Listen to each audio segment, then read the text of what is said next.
গল্প শুনি।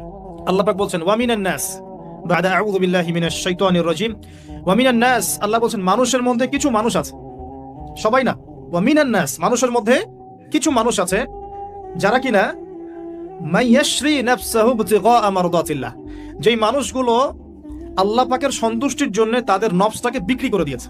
সুবহানাল্লাহ, চারটাখানি কথা না কিন্তু। মানুষের মধ্যে আল্লাহ কিন্তু সূরা বাকারায় বলেছেন শুরুর দিকে, মানুষের মধ্যে কিছু মানুষ আছে যারা মুমিন, কিছু মানুষ আছে যারা কাফের, কিছু মানুষ আছে যারা মুনাফিক, শুরুর দিকে পাবেন। এখানে আল্লাহ পাক বলছেন মানুষের মধ্যে কিছু মানুষ আছে যারা তাদের নফসটাকে আল্লাহর সন্তুষ্টির জন্য বিক্রি করে দিয়েছে। সুবহানাল্লাহ, মানে তাদের জীবনের মূল থিমটাই হচ্ছে আল্লাহ পাকের সন্তুষ্টি অর্জন করা। কোনো কিছুকেই তারা আল্লাহর সন্তুষ্টির উপর প্রাধান্য দিবে না।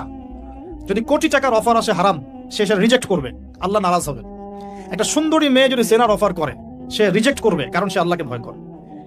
সে আল্লাহ পাকের জমিনের উপরে গায়রুল্লাহ বা কুফফারদের, তাগুতদের কোনো লজ ইমপ্লিমেন্ট করতে পারবে না, কারণ সে আল্লাহকে ভয় করে। সে ইকোনমিক লাইফে হালাল হারামের পরোয়া করে চলবে, কারণ সে আল্লাহকে ভয় করে। সে তার পরিবারে পর্দা এস্টাবলিশ করবে, বিকজ সে আল্লাহকে ভয় করে। মানে মাইয়াশরি নাফসাহু ইবতিগা মারদাতিল্লাহ, আল্লাহ পাকের সন্তুষ্টির জন্য নিজের নফসটাকে, জান মাল সবকিছুকে বিলিয়ে দিয়েছে।